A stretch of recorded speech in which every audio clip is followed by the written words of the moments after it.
Kita kembali lanjutkan perbincangan Pak Hasbi. Sebelum jeda, Bu Yenti sudah mengatakan tadi, ini sih sebenarnya mungkin hanya sekedar strategi saja dari Pak Johanis Tanak mengatakan akan menghapus OTT agar terpilih. Dan ternyata benar terpilih, bahkan mendapatkan suara terbanyak. Tapi ada juga tadi yang dikatakan oleh Bu Yenti membuat sedih, membuat ironis saat kemudian mengatakan akan menghapus OTT, itu anggota Komisi 3 semuanya bertepuk tangan dengan cukup keras, cukup kencang begitu, cukup kompak juga. Memangnya nggak mau dengan adanya OTT begitu Pak Hasbi?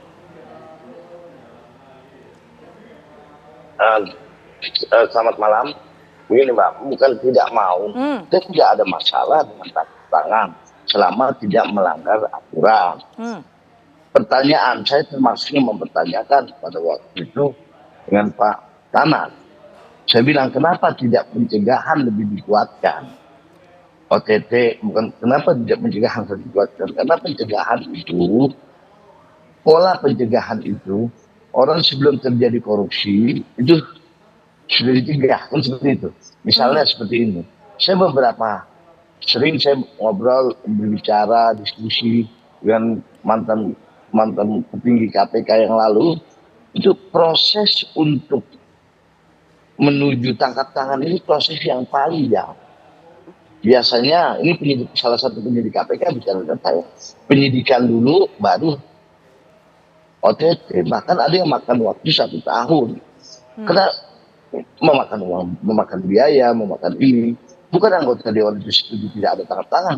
Itu hak KPK mau tangkap tangan atau tidak itu hak KPK. Lagi setelah ini terserah pimpinan KPK. Nah, yang kami maksud, kenapa pencegahan itu tidak dioptimalkan? Misalnya, kita harus ekstrim. Korupsi ini dibentuknya KPK itu pada waktu itu karena korupsi merajalela. Maka dibentuk untuk membantu kepolisian dan kejaksaan yang dibentuk yang namanya KPK. Nah, setelah KPK dibentuk, kita ingin menghilangkan korupsi tidak ada di Indonesia. Harus ekstrim. Ekstrimnya bagaimana? Misalnya ada seorang yang pejabat atau gubernur atau wali kota atau bupati apalah, pejabat negara yang terindikasi korupsi. KPK punya alat yang sangat canggih. Kenapa KPK tidak melakukan telepon, tidak menunggu sampai dia melakukan korupsi? Telepon, hai Anda sebagai pejabat yang melakukan hal-hal yang tidak bagus. Kalau Anda melakukan yang tidak bagus, merugikan uang negara, saya tangkap Anda. Dengan sendirinya itu berhenti. Bahkan uang negara itu belum hilang. Biasanya kan tangkap tangan itu sudah terjadi beberapa kali dan sudah diambil uang negara itu sudah berkurang. Gitu. Baik. Mohon maaf saya potong Pak Hasbi. Komisi 3 itu setuju. Mohon maaf saya mungkin potong, tapi jika memang itu terjadi yang diharapkan oleh Pak Hasbi dan juga rekan-rekan di Komisi 3, bentuk pencegahannya seperti itu, KPK kemudian menelpon pejabat yang bersangkutan yang dinilai melakukan korupsi. Nah, dari mana kemudian mendapatkan informasi ataupun juga mengantongi bukti-bukti begitu? Dan apakah hanya menelpon seperti itu akan membuat pejabat tersebut mengurungkan niatnya? Pak Hasbi, silakan. Saya yakin akan mengurungkan niat. Kalau Mbak bertanya kepada saya tadi bilang bahwa dari mana tahu, intinya KPK itu tahu tangkap tangan dan proses untuk tangkap tangan itu panjang. Dan saya yakin siapapun pejabatnya, kalau dia masih punya hati nurani disampaikan, diingatkan, jangan sampai berbuat seperti itu. Insya Allah tidak akan berbuat seperti itu, tidak akan merugikan uang negara. Yang kita pahami, yang saya pahami pada waktu itu dalam rapat Komisi 3. Jangan sampai sudah kejadian, uang negara sudah hilang, baru tangkap. Karena ada tidak antisipasi sebelum ini. Jangan sampai uang negara ini bocor. Itu lumayan maksud. Baik, jadi OTT menurut Pak Hasbi adalah bukan cara yang efektif untuk memberantas korupsi dan juga membuat uang negara tidak hilang. Nanti Pak Hasbi, nanti Mas Yudi bisa berikan tanggapan. Tapi saya juga ingin dengarkan Pak. Maksud saya seperti ini, tidak ada masalah OTT kita tidak. Bukan mengatakan OTT tidak boleh. Itu KPK, harus pimpinan KPK mengadakan OTT atau tidak. Tergantung pimpinan KPK. Yang penting berjalan dengan prosedur hukum. Bukan KPK ini, bukan tangkap tangan ini pesanan. Kan sangat ironis, Mbak. Misalnya ada salah satu dulu petinggi partai lah mau mendekati pemilu, ditangkap gara-gara uang 50 juta. Oke. Maksud saya KPK itu pengen di Komisi 3 itu yang besar-besar lah. Jangan yang kecil-kecil dan pencegahan itu lebih dioptimalkan. Baik, Pak Hasbi, melihat dari OTT yang terjadi selama ini, apakah memang seperti yang Pak Hasbi katakan tadi, Pak Hasbi melihat ada dugaan besar ke arah sana, yaitu adalah tidak sesuai dengan hukum, kemudian juga relatif ini adalah karena faktor pesanan. Seperti itu Pak, mayoritas OTT yang ada? Ya enggak, ini yang kita dapati suara-suara di masyarakat itu seperti itu. Baik, baik Pak Hasbi. Yang kita ingin menginginkan, yang KPK inginkan kan seperti ini, bersih korupsi.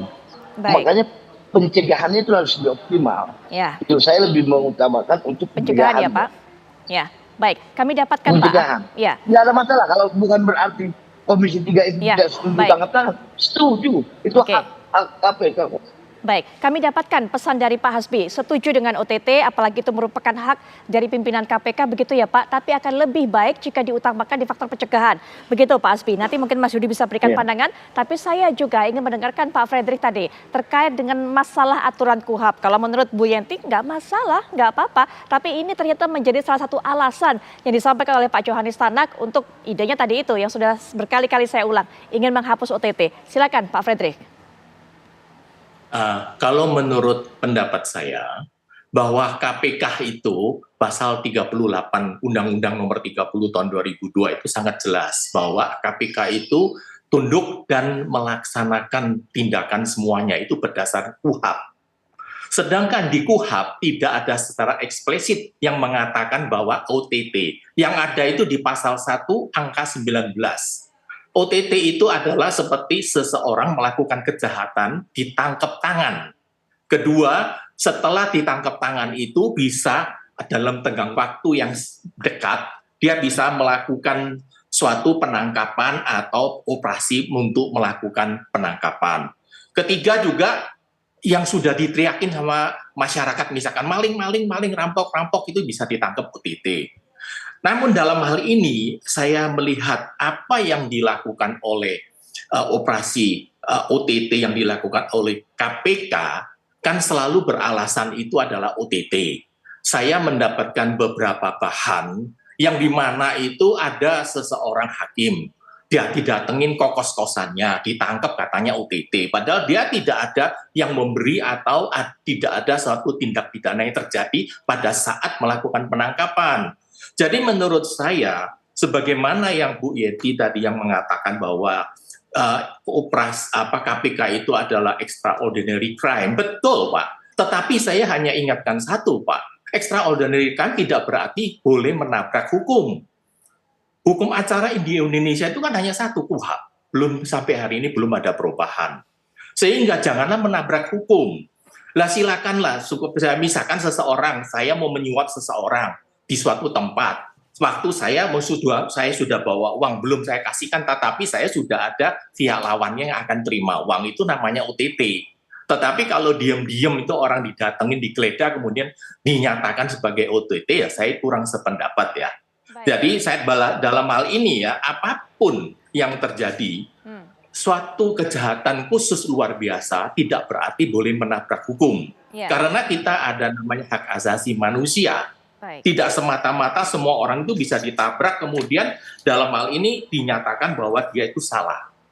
Silakan aja kalau memang dia salah, kan ada surat perintah penangkapan, ada surat panggilan, ada tindakan-tindakan hukum lainnya. Kenapa harus OTT? Karena OTT ini banyak yang terjadi adalah suatu alat yang sangat canggih untuk melakukan intimidasi kepada siapapun lah yang ditarget, atau dalam hal ini kemungkinan perkara ini mau disidangkan, saya pernah mendengar bahwa itu ditakut-takutin, kalau kamu tidak ikutin kamu saya OTT. Jadi itu menjadi momok ya. Menurut saya penegakan hukum itu bukan balas dendam ya, bukan momok untuk menakut-takutin, bukan untuk mengintimidasi, tapi penegakan hukum yang benar-benar hakiki dan yang adil. Baik. Itu menurut pendapat saya. Pak Fredrik, bicara mengenai hal terakhir yang Pak Fredrik sampaikan, alat canggih untuk mengintimidasi. Siapa kemudian yang menggunakan OTT ini untuk mengintimidasi orang-orang tertentu? Siapa yang menargetkan? menurut Siapa yang pengalaman, menargetkan? pandangan dari Bang Fredrik Iya. selama ini, dari kasus-kasus Ya, yang ada? menurut saya kan saya ada mengetahui berapa itu seperti contoh ya, hakim itu belum-belumnya itu sudah di warning bahwa Anda ada dosa ini. Kalau Anda tidak mengikuti kita langsung OTT. Kan begitu. Yang jelas ya, apa artinya OTT, operasi tangkap tangan, itu undang-undang di Indonesia, terutama KUHP itu tidak ada spesifik yang mengatakan itu OTT. Yang ada itu adalah di pasal 1 angka 19, yang hanya mengatakan, dinyatakan operasi tangkap tangan itu adalah misalkan ketika melakukan kejahatan. Bukan dalam hal ini kemudian dia ada bukti, kalau ada bukti silakan penangkapan, bukan namanya OTT. Saya sama sekali tidak bertentangan atau tidak setuju dengan penangkapan. Silakan, kalau dua alat bukti yang cukup silakan ditangkap. Tapi jangan dalam hal ini dengan mengatakan OTT. Saya sangat sependapat dengan apa yang dikatakan oleh Pak Jonat ya, bahwa OTT itu sebaiknya itu ditiadakan. Karena itu bertentangan dengan KUHP. Oke, baik. Kalau tidak bertentangan dengan KUHP, silakan aja. Mau di Baik. OTT setiap detik, setiap menit, silakan aja. Oke, Pak Fred, mungkin saya tahan dulu sampai di situ. Nanti mengenai pernyataan Pak Fred atau pandangan Pak Fred, silakan Bu Yanti tanggapi. Tapi sepertinya Pak Hasbi juga waktunya sangat terbatas untuk bergabung dalam perbincangan kita. Silakan Pak Hasbi, mungkin ada pernyataan penutup sebelum meninggalkan perbincangan ini. Silakan Pak Hasbi, kami berikan waktu.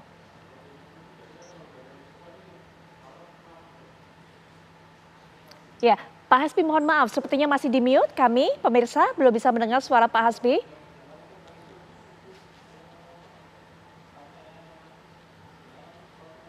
Ya, sudah dinyalakan Pak, silakan.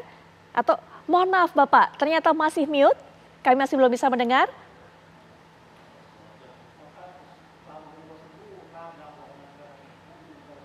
Ya, Pak Hasbi masih tergabung dengan kami. Bisa mendengar suara kami tidak bisa mendengar suara Pak Hasbi, mohon maaf. Ya, sepertinya masih ada kendala komunikasi kami dengan Pak Hasbi. Ya, Pak Hasbi, nanti kami akan ke Pak Hasbi kembali. Nanti untuk bisa memberikan waktu buat Pak Hasbi, mungkin masih ada kendala komunikasi. Tapi mungkin Mas Yudi terlebih dahulu. Ya. Saya ingin Mas Yudi berikan tanggapan terhadap apa yang disampaikan oleh Pak Hasbi dari tadi. Kenapa sih bukan pencegahan yang diutamakan? Kemudian juga proses untuk menuju OTT ini kan panjang, habis biaya, uang negara juga sudah terlanjur hilang mengenai ini. Artinya ini juga bukan strategi yang paling tepat untuk kemudian memberantas korupsi. Seperti apa sebenarnya pandangan Mas Yudi, termasuk juga sebagai salah seorang mantan penyidik KPK yang juga melakukan hal itu, OTT tersebut? Ya, jadi ketika kita bicara pemberantasan korupsi, tentu kita bicara dua hal, pencegahan dan penindakan. Yang satu kesatuan yang tidak terpisahkan. Kalau kita bicara mengenai pencegahan, itu sebenarnya sudah dilakukan oleh KPK. Ya, kita tahu bahwa ada namanya instrumen LHKPN, laporan harta kekayaan penyelenggara negara. Itu kan didatangi oleh KPK, diberikan sosialisasi, kan itu instrumen pencegahan. Ya. Kemudian sosialisasi tentang gratifikasi juga, termasuk dengan sosialisasi tentang anti korupsi. Jadi ketika misalnya saya menangani kasus korupsi menggeledah ya, itu di kantor mereka tuh udah ada banyak tulisan. Ini adalah kantor bebas korupsi, ya kan? Ini anti suap, anti pungli, tapi tetap korup juga. Sebenarnya pencegahan itu sudah dilakukan lah oleh KPK. Namun kan ini kita bicara tentang korupsi. Psikologisnya mereka kan tidak berbicara bahwa mereka sadar atau tidak sadar ketika diberikan pencegahan. Tapi karena mereka ingin untuk melakukan korupsi. Kita tahu bahwa perilaku korupsi itu kan bukan karena sekedar kebutuhan hidup. Ya, tetapi karena gaya hidup kemudian dicampur dengan rakus, greed, di mana dia sebagai seorang pejabat punya niat dan punya kesempatan yang kemudian menjadi diskresi, menjadi satu yang akhirnya kemudian terjadi suap seperti itu Mbak, ataupun terjadi korupsi. Jadi kalau kita bicara mengenai operasi tangkap tangan, ini kan dari dulu memang sudah kontroversi ya, OTT ada yang pro, ada yang kontra gitu kan, karena menurut saya ya itulah pandangan gitu. Nah, tapi kembali lagi, bagaimana sebenarnya prosedur OTT? OTT kan sebenarnya hanyalah istilah ya dari tertangkap tangan, kemudian kita masyarakat berkata bahwa itu operasi tangkap tangan gitu kan. Padahal sebenarnya kan ini adalah proses tertangkap tangan. Kita tahu membongkar kasus korupsi kan ada dua hal yang terjadi. Pertama melalui penyelidikan terbuka dulu ya terhadap kasus yang sudah terjadi ya hari yang lalu, tahun yang lalu gitu kan. Atau kemudian yang kedua ya itu mengungkap kasus korupsi yang pada saat itu terjadi. Jadi kalau misalnya OTT ini kemudian dihapuskan atau dihilangkan dari KPK, tentu KPK akan pincang. Sekarang aja KPK lemah, ya kan? Jadi mau dilemahkan seperti apa KPK? Kehilangan marwahnya kalau OTT dihilangkan? Bukan hanya kehilangan marwahnya, gitu kan? Akan kehilangan arah dalam pemberantasan korupsi. Kita tahu bahwa sekarang pun OTT-nya setahun ini mungkin hanya 2 atau 3 gitu Semakin tahun semakin berkurang. Semakin tahun semakin berkurang. Itu dengan kondisi KPK bisa melakukan OTT gitu. Ya. Tapi kalau misalnya dihilangkan, ya itu saya juga nggak akan terkejut ketika kemudian ya besoknya nanti apalagi yang dihilangkan. Jangan-jangan besok nanti KPK hanya pencegahan aja. Ingat loh bahwa penindakan itu adalah salah satu instrumen yang efektif untuk pencegahan. Kalau hanya pencegahan saja tindakan seperti itu, apalagi tadi Pak Hasbi mengatakan kalau memang sudah tahu dapat informasi ditelepon pejabatnya begitu untuk kemudian membuat menegur pejabat tersebut agar kemudian tidak mengambil uang, itu tidak efektif? Tidak efektif. Kenapa? Karena dia akan mencari cara lain, strategi lain untuk mendapatkan uang hasil korupsi tersebut. Baik, Mas Yudi mohon maaf saya tahan, nanti kita akan lanjutkan. Ya. Nah saya coba hubungi kembali Pak Hasbi, apakah sudah terhubung dengan kita lagi? Baik, sepertinya masih ada kendala kami dengan Pak Hasbi. Pak Hasbi tadi sudah mengatakan bahwa waktunya juga terbatas untuk terlibat perbincangan ini, tapi kami setelah jeda akan coba hubungi lagi apakah Pak Hasbi masih memiliki waktu untuk memberikan pandangannya. Nanti silakan Mas Yudi diberikan tanggapan, termasuk melanjutkan yang tadi, apakah jika pencegahan saja itu betul-betul efektif, termasuk juga ada saran masukan dari Pak Hasbi tadi. Nah bagaimana dengan pandangan Pak Fred sudah mengatakan bahwa yang namanya OTT adalah alat canggih untuk mengintimidasi. Nanti Bu Yanti juga bisa berikan pandangan Ibu, bagaimana kemudian yang namanya korupsi memang extraordinary crime, tapi harus taat turut serta dalam hukum yang berlaku di tanah air. Kita akan jeda dulu, nanti isu-isu yang sempat saya sampaikan tadi akan menjadi pembahasan di segmen berikutnya. Sesaat lagi.